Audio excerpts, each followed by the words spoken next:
growing up in London and how he first came about it and what he, because Joe is an MC, and how he's used Studio One in his career. Yeah, good evening everyone. Yeah, Studio One to me is like the first music that came around my household, I should say. Studio One, my dad is the one that really pushed Studio One to a limit where, as a young boy growing up, I just loved the sound of it. Reminded me of, for some reason, of Hawaii, not Jamaica. The Studio One rhythm tracks, some of the rhythm tracks would remind me of James Bond movies or some sort of stuff like that. So that's how I got my name Joe 90, because at the time all the MCs that were MCing on Studio One all had names from TV, like Lone Ranger, Clint Eastwood, Josie Wales, and all those kind of names. And I said to myself when I was, say, 11, 10, that I was gonna do that and I wanted to be that. So I had to find a name for me to be an MC, for me to do what these guys are doing. And Joe 90 came up because he was a young boy, he wore glasses, I wore glasses, he was going to school, I was going to school, he had a briefcase, I had a briefcase. It matched. He's smart, I'm smart. So basically, yeah, I got my name from there. I started with a friend of mine called Mecca, and he was at school at the time when we started, and we wanted to be MCs. So we wanted to mimic, there was two MCs at the time who we wanted to mimic.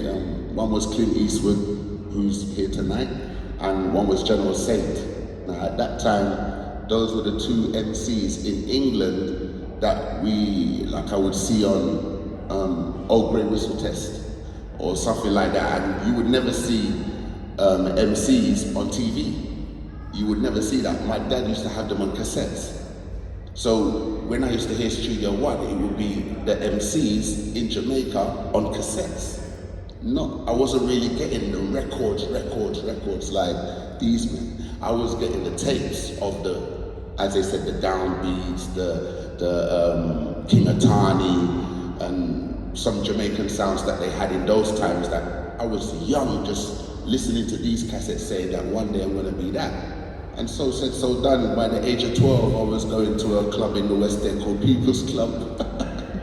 So by that time, we've got Ranking Joe, we've got you, Roy, I, Roy, you got Prince Jasbo, you got Big Youth, yeah, King Stitch, Big Youth, King Stitch, and all of those guys. But Big Youth was the one who set it for all the MCs, I would say, in England. I don't know about anybody else. But Big Youth and Prince Far-I, they had the voices that used to go over the Studio One rhythms and fit in a certain way. And U-Roy as well, definitely. So for me, Studio One, for all the MCs in England, if you're a foundation MC like myself, you started MCing on Studio One rhythm tracks. You know, the first rhythm tracks was High Fashion or Real Rock or Bobby Babylon or Kochi, Answer Rhythm, and there's many more. But all of those rhythm tracks are used today in 2023 on sound systems across the world. So Studio One, for me, has never gone away. It's never faded. It's never gone in the background. Everybody still uses Studio One up until today. Even hip-hop artists, even R&B artists, rock artists, all genres of music use Studio One up until this time. So yeah, Studio One is a big player in my life, definitely. Hugely significant. And my favorite today, my favorite till today is still Studio One, even though I like, you know, the younger dancehall and the younger reggae. Yeah, the roots, I like that, and I like the hip hop, the R&B, the soul. We grew up with all of that. But Studio One, for some reason, if you play me an old album from Studio One from back in those days, I'm still feeling it like it's back in those days. It doesn't change. It doesn't make me feel like, that's too old. Like some music. It's like timeless, right? Yeah, it's timeless. It never gets old. And we proved that last night at a birthday party, everybody was singing Studio One from the beginning to the end of the party. So, yeah, Studio One is really big, and it's amazing that I'm even sitting here beside these big giants, you get me, and talking about Studio One. As I said, my friend Mecca should be here as well, because as I said, at the age of 12 on DBC, the first pirate station in England, he's the first young DJ at 12 to have a show. And I want to say a shout to Miss Olive, the first woman to have a sound system in our community, Paddington area. She had a sound called Paddington Terror, and that's the first sound system me and Mecca DJ'd on first, before we went to Frontline, before we moved to Coxsone, before we moved to Java and all of them kind of sounds. So yeah, Studio One plays a massive part in the whole of any MC. You can't be no MC and don't talk about Studio One. You have to talk about Studio One. Can you tell me, like, when you're DJing, because obviously your history is sound and going to sound systems, and how it feels using those Studio One rhythms, and you're on, you know, working the rhythms. How do you know which rhythm? How do you know which one to ask for? Or do you just vibe it in the moment? Well, with Studio One music, you get to know it so well. It's like prayers. Like we're in a church and everybody knows prayers and the songs. Studio One becomes like that. So whenever I'm DJing or MCing on a Studio One track, I know every groove in that track that I can't make no mistakes or you get it? No mistakes can't be made, because I know the rhythm track inside out. I know the rhythm track so much that when it's playing, it's like I made the track. You get it? You kind of gel with it. Yeah, I gel with the track like it was me that made it. I'm the guy at the studio. I'm the guy who played the drums and the bass and Studio One does that to you, I must say. Yeah. And is that why so many sound systems still continue to? It can never stop. There's one of the best sound systems right now from America. Their whole sound system is based off Studio One. And he's in competitions with sound systems of today. So what does that say? He really comes away with a loss. He doesn't lose the competitions. So Studio One must be really good. Really good, because we've come out of, you could say we've come out of my dad's time, and you can't say we've come out of my dad's time. You just say we've moved on from my dad's time, moved on from my time, but in all of that, Studio One is still high at the top. So yeah, Studio One. Brilliant, thank you, Joe. I wanted to ask Mikey quickly about Studio One's significance of dub plates and how that impacts the reggae environment.